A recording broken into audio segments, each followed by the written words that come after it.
হযরতে আব্বা জান ইব্রাহিম আলাইহিস সালাম জালিম নমরুদের বিরোধী করার জন্য, তার অত্যাচার জুলুমের বিরোধী করার জন্য হযরতে আব্বা জান ইব্রাহিম আলাইহিস সালামকে নমরুদ বিশাল আগুন তৈরি করেছে। ওই আগুনে নমরুদ ইব্রাহিম নবীকে ফেলে দিবার জন্য চরকি নিয়ে এসেছে, কেননা আগুনের কাছে যেতে পারছে না, তো গরম তাপে সহ্য করতে পারছে না। আমি নিজের চোখে এলাকাটা দেখে এসেছি। নমরুদ এত আগুন তৈরি করেছিল এই বিশাল মাঠের মতো এলাকা নিয়ে। এই যে বিশাল মাঠ দেখছেন, এই বিশাল এলাকা, এত বড় এলাকায় আগুন জ্বলছে, কয়েক মাস ধরে আগুনটা জ্বালিয়েছে, তাই কাছে যেতে পারছে না। অপরাধ কি আব্বা জানেন? হক কথা বলেছে। ওই সময়তে কি করে ফেলবো, চরকি নিয়ে এসেছে দূর থেকে, যাতে করে ঘুরিয়ে ছুঁড়ে ফেলে দেওয়া যায় ইব্রাহিম নবীকে। আমাদের আব্বা জান হয়, বাপের ছেলে আমরা। এ নওজওয়ানেরা, ইব্রাহিম নবীকে যখন চরকিতে তুলে দিয়েছে, আব্বা জান দেখতে লেগেছে বিশাল আগুন দাও দাও করে জ্বলছে, ওই আগুনে ছুঁড়ে ফেলে দেওয়া হবে। ইব্রাহিম নবী এই সময়তে হযরতে জিবরাইল আলাইহিস সালাম চলে আসলেন, এসে বলতে লাগলেন, ইব্রাহিম রে, তোমাকে নমরুদ বিশাল আগুনে ফেলতে লেগেছে, তুমি যদি বলো আমি তোমার পাশে দাঁড়িয়ে এদেরকে এখনই নেস্তেনাবুদ করে দিতে পারি। এ যুবকেরা, তরুণীরা, বাপেরা, আব্বা জান ইব্রাহিম সাল্লাম কি বলেছিলেন? এই বিশাল আগুনকে দেখে এক চুল পরিমাণ ভয় খায়নি, কেন ইমানদার আল্লাহ ছাড়া অন্য কাউকে ভয় করে না।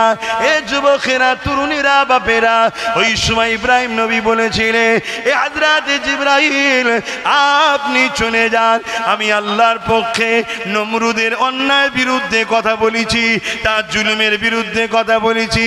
সে নারীদের উপরে অত্যাচার করে, সে প্রজাদের উপরে অত্যাচার করে, সে জমিনকে বেইনসাফি প্রতিষ্ঠিত করেছে, জমিনের উপরে সন্ত্রাসী তৈরি করেছে, তার গুন্ডাগিরির বিরুদ্ধে বলেছি। এই জন্যেই আমাকে আগুনে ফেলাতে লেগেছে। আমার আল্লাহর পক্ষে ডাকার জন্য আমি ইব্রাহিম আগুনে পুড়তে লেগেছি, আমাকে আগুনে ফেলা হবে। এই আগুনে আল্লাহর জন্য পড়া, এটা আমার জন্য বড় খুশির বিষয়। তবে জিবরাইল, আমাকে যে আগুনে ফেলা হচ্ছে এটা আমার আল্লাহ দেখতে পাচ্ছেন, তিনি অবশ্যই শাইউন কদির, তিনি সর্বশক্তিমান, তিনি যদি আমাকে হেফাজত করেন অবশ্যই করতে পারেন।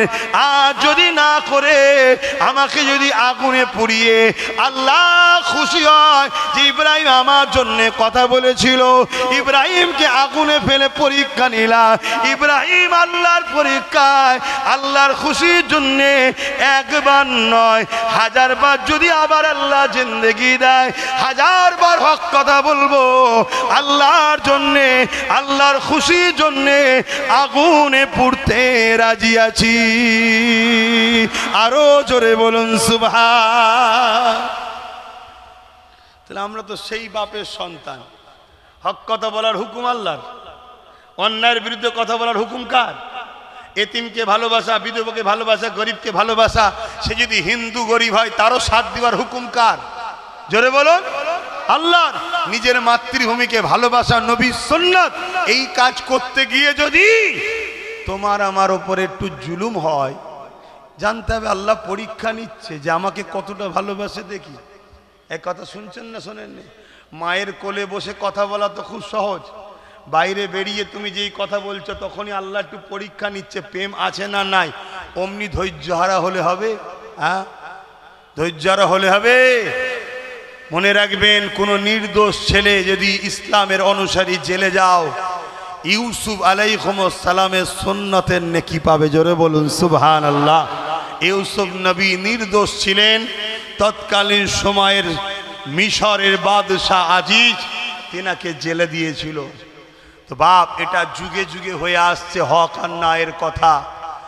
অনেকে আমাদের সমাজের বুকে আমাদেরকে শুধু এই লোভটাই দেয়, নামাজ পড়ো, রোজা রাখো, আল্লাহ আল্লাহ করো, দুনিয়াদারিতে এইসব অত মাথা ঘামাওনি, তোমরা জান্নাত নেবে, আখেরাতে জান্নাত নেবে, জান্নাত নেবে। আর অথচ আল্লাহ আমাদেরকে শিখাচ্ছে রব্বানা আতিনা ফিদ দুনিয়া, দুনিয়ার ভালাই ইচ্ছা, অফিল আখিরাতে হাসানা, পরে আখেরাতের ভালাই ইচ্ছা। আর আমাদেরকে কি শিখাচ্ছে? কিছু মাথায় ঢুকছে? হ্যাঁ, তুমি যদি সত্যি আল্লাহকে ভালোবাসো, সত্যি যদি তুমি নাজাতটা পেতে চাও, তাহলে তোমার মধ্যেই বৈশিষ্ট্য তো লাগবে অন্যায়ের বিরোধী করা, ন্যায়ের প্রতিষ্ঠিত করা। এই অন্যায় দুই ধরনের হয়, একটা হলো নিজের ক্ষতি আর একটা হলো ইসলামের ক্ষতি। এ যুবকেরা, তরুণেরা, বাপেরা, ইসলামের ক্ষতি যারা করবে, ওই অন্যায়কারী কখনো ঈমান থাকতে পারে না, এবং ওই অন্যায়কারীর বিরোধী যে না করবে তারও ঈমান থাকতে পারে না। নিজের যদি কেউ ক্ষতি করে, ধরো নামাজ কাজা করে ফেলেছে, ও নিজের ক্ষতি করেছে, রোজা কাজা করে ফেলেছে, ও নিজের ক্ষতি করেছে, দাড়ি রাখতে পারেনি, ও নিজের ক্ষতি করেছে, টুপি পরতে পারেনি, ও নিজের ক্ষতি করেছে। কিন্তু এ যদি তওবা করে আল্লাহ পাকের কাছে ক্ষমা চায়, এর জন্য আল্লাহ পাকের পক্ষ থেকে খুশি সংবাদ আছে। আল্লাহ বলেছেন লা তাখনাতু মির রাহমাতিল্লাহ, আমি আল্লাহ একে মাফ করে দেবো, আমার রহমত থেকে নিরাশ হয়ে যেও না। এ যুবকেরা, তরুণেরা, অপরটা হলো সমাজের ক্ষতি। আজকে সমাজকে যদি তুমি মদে মাতাল বানাও, সমাজকে যদি নেশাগ্রস্ত বানাও, এই নেশাগ্রস্তর জন্যে মদের কারণেতে 100টা যদি ক্রাইম হয়, তার জন্য 80টা হলো মদের কারণ। 100টা যদি খুন হয়, 80টা হলো মদের কারণ। 100টা যদি পরিবারের ডিভোর্স হয়, 80টা হলো নেশা মদের কারণ। এই মদকে, সমাজকে যারা মাতাল বানাতে চাইছে, এরা ইসলামের দুশ্মন, ইসলামকে মিটাতে চাইছে। কারণ ইসলাম মদের বিরুদ্ধে, এরা মদ ইসলাম বিরোধী করেছে, তাই সমাজকে মদ প্রতিষ্ঠিত করতে চাইছে। এ যুবকেরা, তরুণেরা, বাপেরা, এই মদকে যারা সাপোর্ট করবে, এদের কখনো ঈমান থাকতে পারে না। শুনছেন তো নাকি?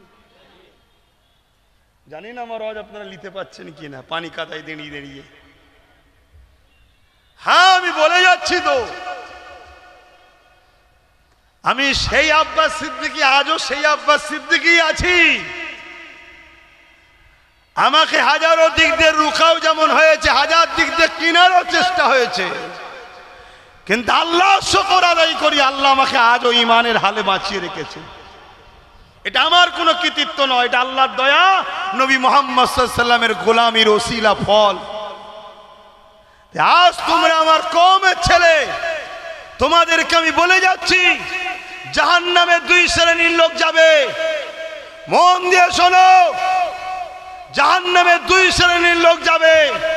1 শ্রেণীর লোক অন্যায় করার জন্য যাবে, আর 1 শ্রেণীর লোক অন্যায়ের বিরোধী না করার জন্য জাহান্নামে যাবে। এর নাম ইসলাম। ইসলামের নাম অন্যায় দেখলে হাত দিয়ে রাখো, হাতে যদি ক্ষমতা না থাকে মুখ দিয়ে প্রতিবাদ করো, মুখে যদি ক্ষমতা না থাকে ঘৃণা করে সরে যাও। যদি এই 3টের মধ্যে কোনোটা না থাকে, তুমি হয়তো অন্যায় করুনি, কিন্তু অন্যায় বিরোধী না থাকার জন্য তোমার ঈমান নাই, তোমাকে জাহান্নামে যেতে হবে। এটা রাসূলুল্লাহর হাদিস, এর নাম ইসলাম। আসো আসো, জালিম অত্যাচারী শাসকদের, ভাড়াটিয়া মুফতি মৌলানাদের নিয়ে আসো, আমি ডিবেটে বসতে রাজি আছি। বড় কাউ লাগবে না, আমি একাই আসবো। চলো, খুব সাবধান হন। আমার নবী অনেক কষ্ট করে এই সমাজ থেকে জুলুম খতম করেছে, অন্যায় খতম করেছে। বেটিগুলোকে জ্যান্ত পুঁতে দেওয়া হতো, আল্লাহ নবী বেটিদের ইজ্জত দিয়েছে। আর আজকে আমার বাংলায় তিলোত্তমা বোনের কখনো ইনসাফ এখনো হচ্ছে না। হচ্ছে কি? আপনি ভাবতে পারেন ধর্ম জলসায় আপনি অন্য ধর্মের বেটির কথা বলছেন কেন? এটা তোমার ইসলাম হতে পারে যে ধর্ম সবাই বলা যাবে না। আমার রাসূলের ধর্ম হলো কি? অন্য ধর্মের হতে পারে, ও আল্লাহর সৃষ্টি, ও একজন নারী, মায়ের জাত, ওর ভয়েও কথা বলার নাম ইসলাম। জোরে বলুন সুবহানাল্লাহ। তুমি রাজনীতি দেখতে পারো, আমি ধর্ম দেখছি। কথা মাথায় ঢুকছে না? ঢোকে নে। অতএব বোঝো আমার যুব সমাজ, যদি হাত দিয়ে প্রতিবাদ তোমরা করতে নাও পারো, মুখ দিয়ে যদি নাও পারো, কমসে কম ঘৃণা করে দূরে সরো। তোমরা ঘৃণাও করছো না, দূরেও সরছো না। যদি মনে করো 200-500তে আমি পেয়ে গেলাম, 1000 পেয়ে গেলাম, মনে রাখবে আল্লাহ তাদেরকেই ক্ষমতাশালী করে তাদের হাতেই তোমাদেরকে মিটাবে। যাদের পক্ষে তোমরা দাঁড়িয়ে যাদেরকে শক্তিশালী করছো, আর যারা তোমাদের ক্ষমতায় এসে ইসলামকে মিটাচ্ছে। কথা ভুল বলছি? তোমার আমার ক্ষমতায় এসে ইসলামকে মিটাচ্ছে। আহা, অথচ আমার রাসূল পাক কত কষ্ট করেছিলেন। আল্লাহ নবী জীবনে এমনও দিন গেছে, আল্লাহ নবী পেটে পাথর বেঁধে 3 দিন না খেয়ে কাটিয়েছে। তথাপিও নবী আমার উম্মতিদিগকে দ্বীন ইসলামের আলো যাতে পায়, নবী আমার হক কথা বলে গেছে। এ যুবকেরা, আবু জেহেল আমার নবীর বিরোধী কেন করেছিল? আল্লাহ নবী গরিবদের পক্ষে ছিল, আবু জেহেল আমার নবীর বিরোধী কেন করেছিল? রাসূলুল্লাহ এতিমদের অধিকারের কথা বলেছিল, বিধবার অধিকারের কথা বলেছিল, জুলুম বন্ধ করার কথা বলেছিল, বেইনসাফি করতে নিষেধ করেছিল। এ যুবকেরা, তরুণীরা, বাপেরা, এই জন্যই তো আবু জেহেল আমার নবীর বিরুদ্ধে গিয়েছিল। আজকে নবীর উম্মত দাবি করব, আর আমরা জুলুমের বিরোধী না করে জুলুমের সঙ্গে গা মিলিয়ে চলে সমাজের দুনিয়ায় হয়তো 2 দিন আনন্দ করা যেতে পারে, কিন্তু মনে রাখবেন এই দুনিয়াটাও অন্ধকার হবে, আখিরাতটাও অন্ধকার হবে। দেখো না, তোমাদের আশপাশেই খেয়াল করে দেখো, অনেক এমন মুসলমান আছে রাসূলুল্লাহ দ্বীনের পক্ষে না থেকে নবীর দুশমনদের পক্ষপাতিত্ব করেছিল। 10 বছর 5 বছর করার পরে যাদের পক্ষপাতিত্ব করেছে তারাই এখন তাকে দল থেকে বাদ দিয়ে দিয়েছে। দেখো তোমাদের আশপাশে অনেক পাবে, তার বিরুদ্ধেই হয়তো কেস হচ্ছে, সে কাঞ্চার বলছে আমরাই সব করলাম, এখন আমরাই ঘর ছাড়া। শুনছেন না শোনেন না? আব্বাস সিদ্দিকের ওপরে জুলুম হলে আব্বাস সিদ্দিকের দুঃখ হবে না তো?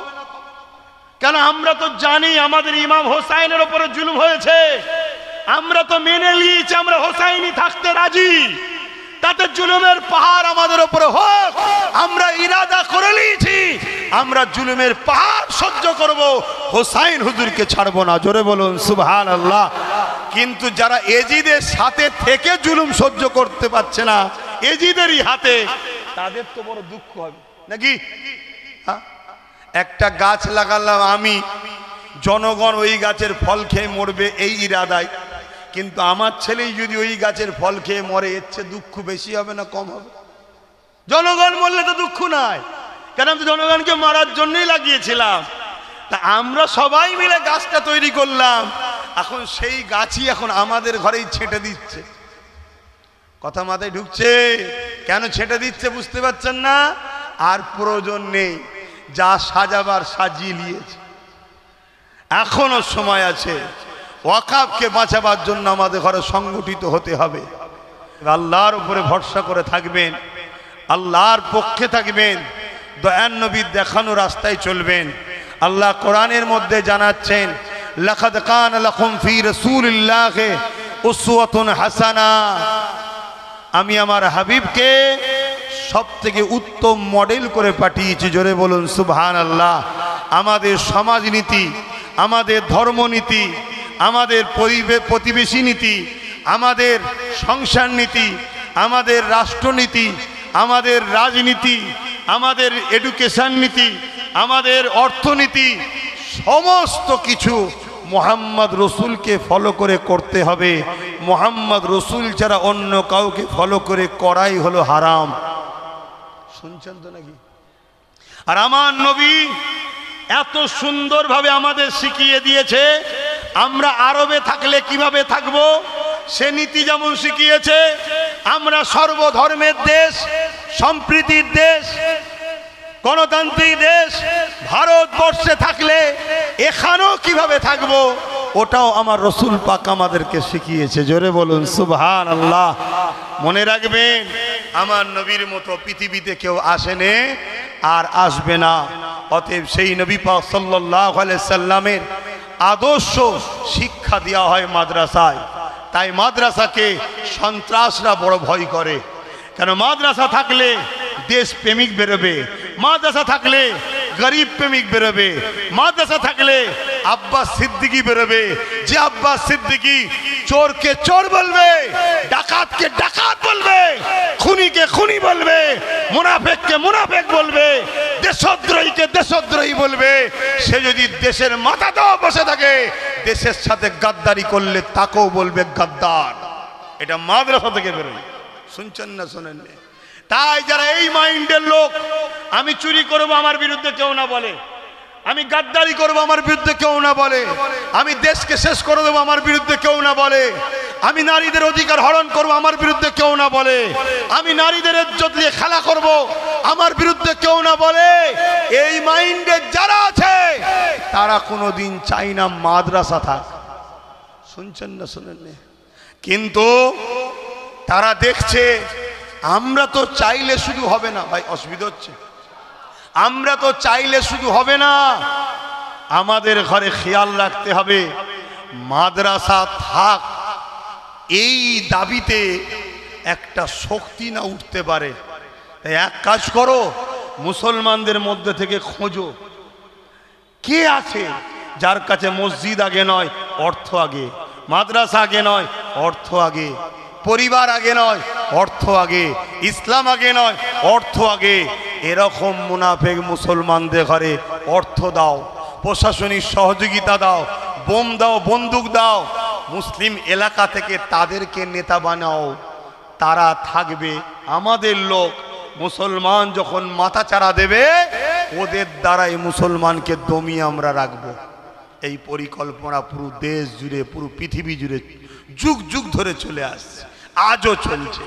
আর এই কথা যখনই আমি বলবো, এই সকল মুনাফেক গাদ্দার মার্কা যারা ওই বেঈমানদের সাথী আছে, তারা তখন আমাদেরকে গালিগালাজ করবে, আমাদেরকে ছোট বড় কথা বলবে, আমাদের আশাতে তারা আপত্তি করবে, আমাদের নিয়ে বিভিন্ন রকম খিল্লি করবে, আমাদের নিয়ে বলবে এরা ধর্ম কারবার ব্যবসায়ী। শুনছেন তো নাকি? শুনছেন না শোনেন? এসব কথা বলবে।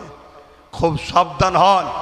এ জাতির কাছে আমি আবার বলে যাচ্ছি, যদি আপনাদের বিশ্বাস হয় দুনিয়ার কোনো শক্তি আপনাদেরকে বাঁচাবে, তাহলে আব্বাস সিদ্দিকী এতক্ষণ যা আলোচনা করেছে সবই ভুল। আর যদি মনে হয় যে আল্লাহর রহমত ছাড়া আমরা বাঁচতে পারবো না, এ ঈমান যদি আপনাদের থাকে, তাহলে আল্লাহর রহমত হলো মুহাম্মদুর রাসূল সাল্লাল্লাহু আলাইহি সাল্লাম।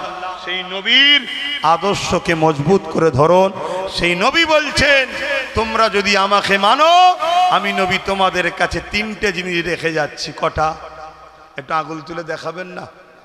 জোরে বলুন না। তিনটে।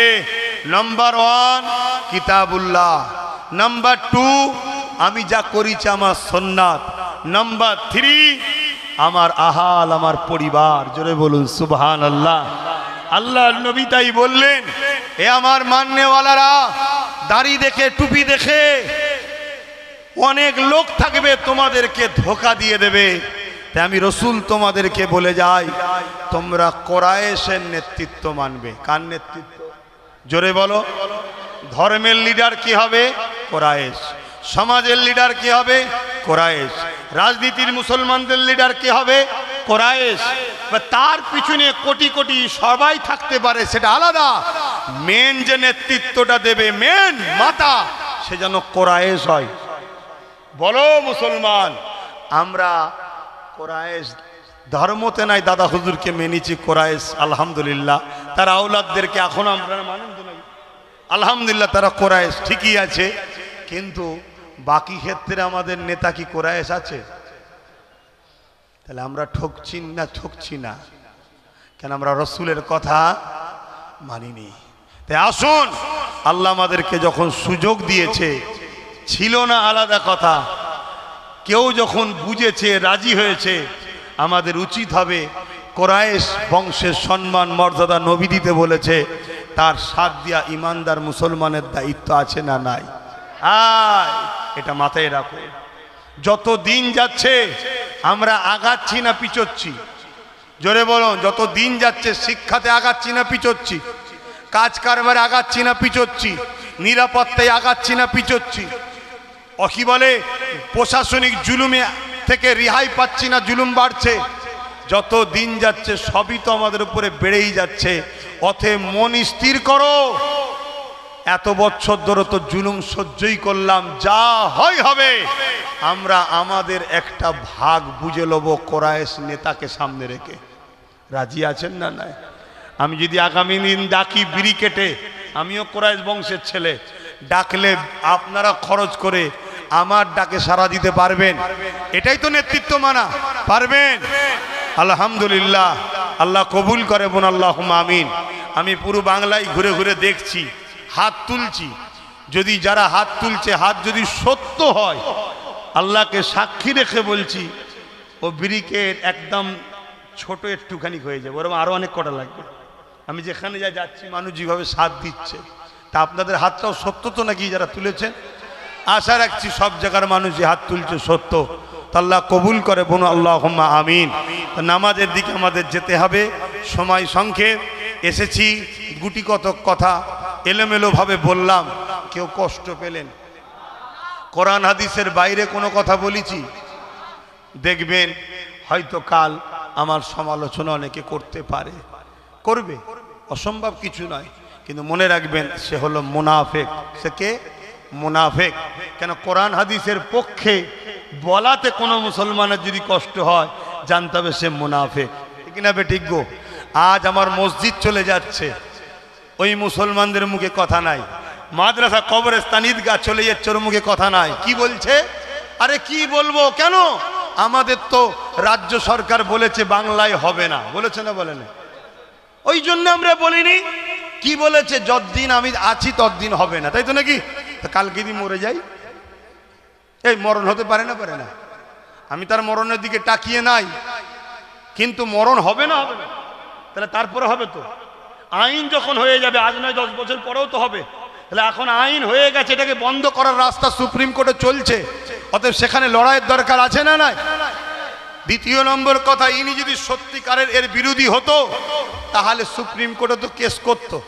তিলোত্তমাকে যারা ধর্ষণ করেছে তাদেরকে বাঁচাবার জন্য কেস করছে, উকিল লাগিয়েছে। জানেন না? জানেন না? হ্যাঁ। আর এত বড় একটা ইস্যু, পুরো মুসলমানদের অস্তিত্ব মিটে যাবে, সেখানে একটা কেস করেছে। দ্বিতীয় নম্বর কথা, বিধানসভাতে নিন্দা বিল পাস করেছে, রেজুলেশন করেছে? করেনি। 3 নম্বর কথা, শুধু বলতে পারত যে আপনারা এখানকারের ব্যাপার নয়, দিল্লিতে গিয়ে আন্দোলন করলে হয় না, এখানে কেন আপনারা আন্দোলন করছেন? আর যদি করতে হয় মাঠে ঘাটে করবেন, রাস্তাটা অবরোধ করবেন না, আমি আপনাদের কাছে সহযোগিতা চাইছি, ভদ্রভাবে বললে হতো না? কিন্তু সেখানে কি বলেছে? হক কথা ফক করে বেরোয়। রাগ রয়েছে আমাদের উপরে, বেরিয়ে পড়েছে কি, যদি বাংলায় কেউ আকাবলে গুলোগুলি করে, তার সব থেকে বড় দুশ্মন আমি হব। বলেছে না? বলেনি? তাই আমি মনে করি এই রাজ্য সরকারের এই কথা চ্যালেঞ্জ প্রত্যেকটা ইমানদার মুসলমান অলরেডি লেলিয়েছে। কি লিয়েছে না লাইনে? আমরাও বলছি আজকে, আমার ওয়াকফের বিরুদ্ধে যারা, তারা আমাদের শত্রু। অতএব যারা আমার ওয়াকফ আন্দোলনকে রুখতে চাইবে, তারাও শত্রু। অতএব শত্রুর বিরুদ্ধে দেশের সংবিধানকে সামলে নিয়ে যদি প্রয়োজন হয় যুদ্ধ করার, আমরা যুদ্ধ পর্যন্ত করতে রাজি আছি। ঠিক না বেঠে?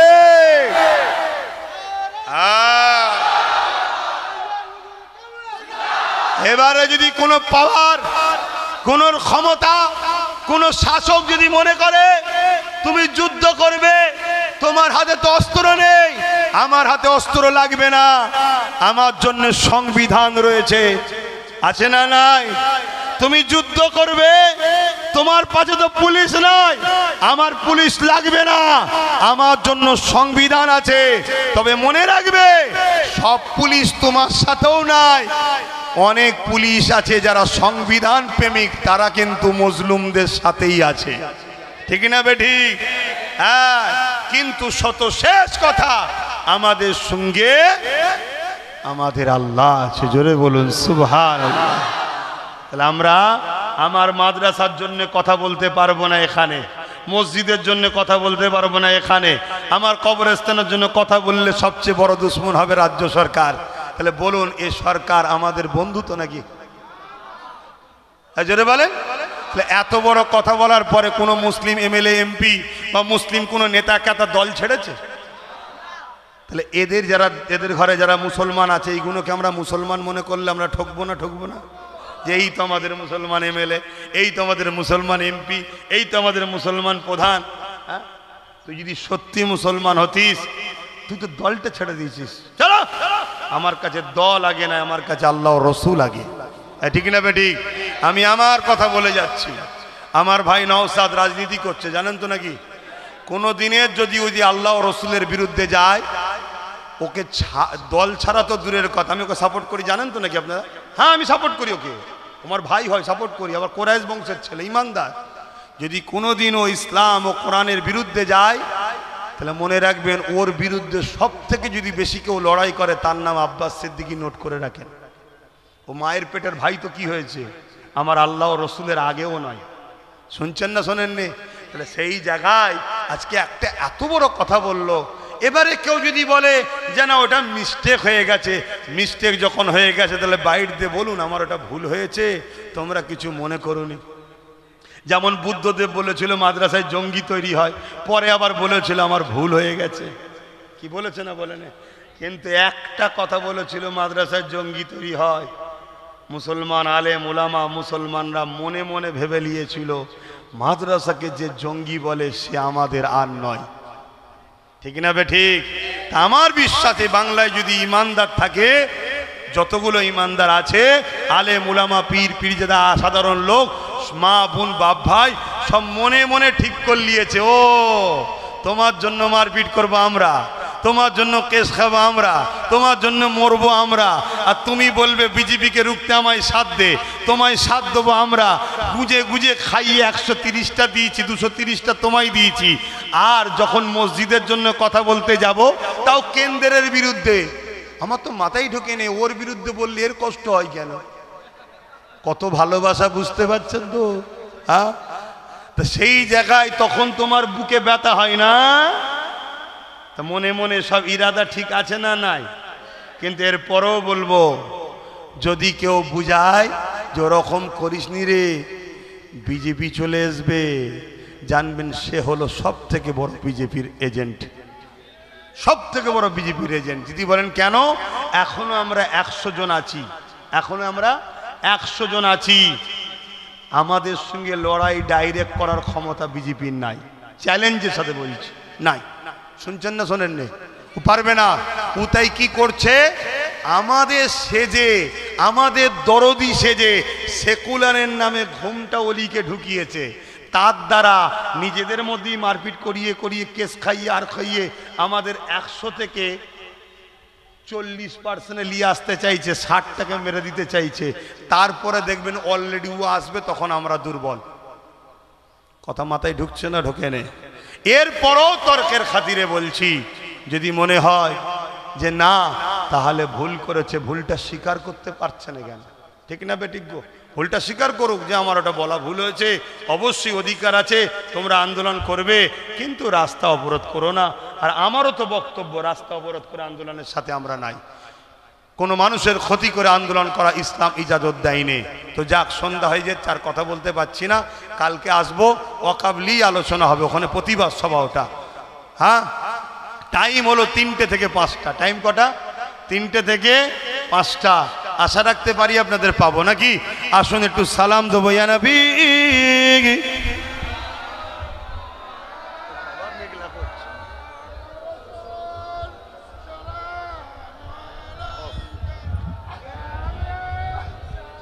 থাক,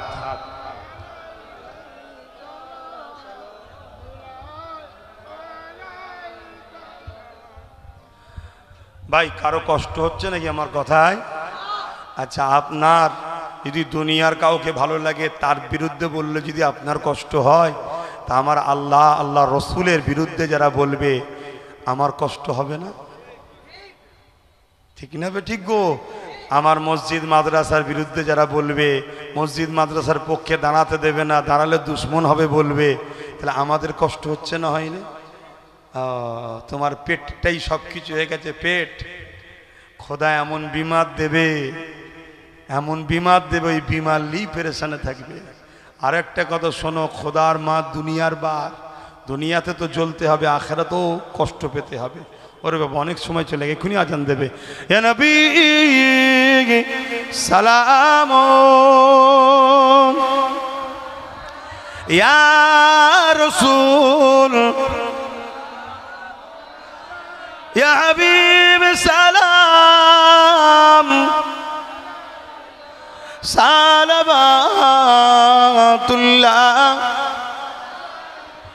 কঠিন হাসরের দিনে কি আছে মোদের কপালে, গুনাহগার উম্মাহ আত আপনার লইবেন সঙ্গে মাহশরে। নবী সালাম, ইয়া রাসূল, ইয়া হাবিব।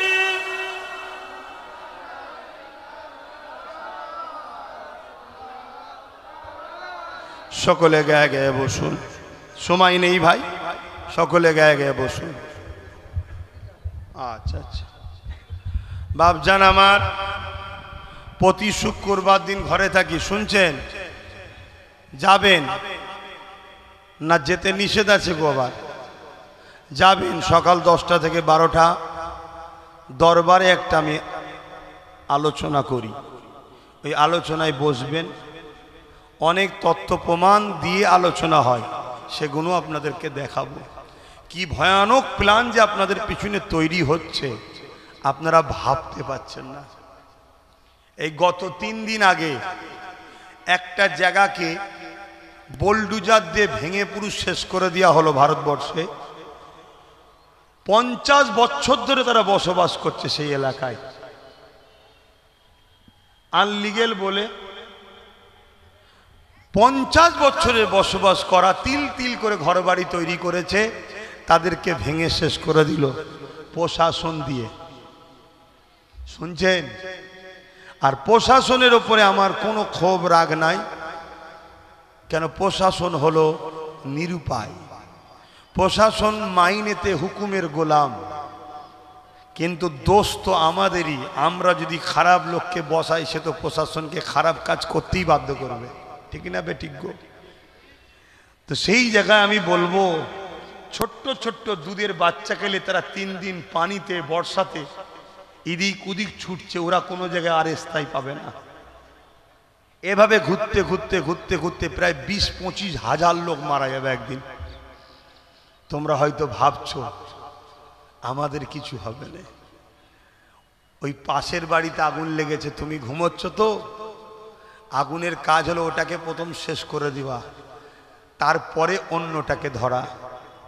ওইখানে হচ্ছে, তুমি ঘুমোচ্ছ, কাল তোমারটা হবে। তাই আসো, আজ তোমাদের হয়ে আব্বাস সিদ্দিকী কথা বলছে, কালকে কেউ বলার থাকবে না। অতএব সাথ দাও, সাথ দাও, খোলস ছেড়ে একটু বেরো। কাজ কারবার করতে হবে ঠিকই, কিন্তু বাচ্চাগুলোর ভবিষ্যতের কথা ভাববেন না। এরা কি করে বাঁচবে ধর্ম নিয়ে?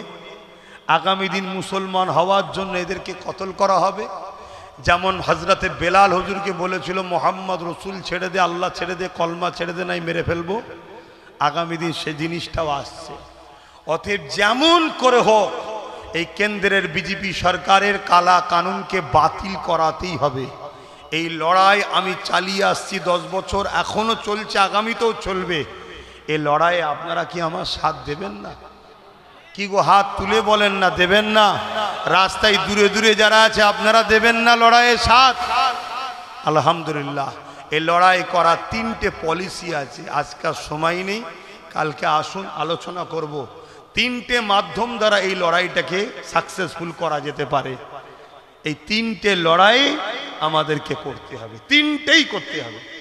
তাহলে দেখবেন যেমন কৃষকদের বিরুদ্ধে আইন করেছিল, রুখে দিয়েছিল মাত্র 2% কৃষক আইন রুখে দিয়েছে, আর আমরা এত পার্সেন্ট, আমরা পারবো না? আসেন বলুন ইনশাআল্লাহ। তবে পলিসি ছাড়া 10 নম্বর নাট 10 নম্বরিতেই লাগবে, অন্যভাবে করলে হয় না। আসেন।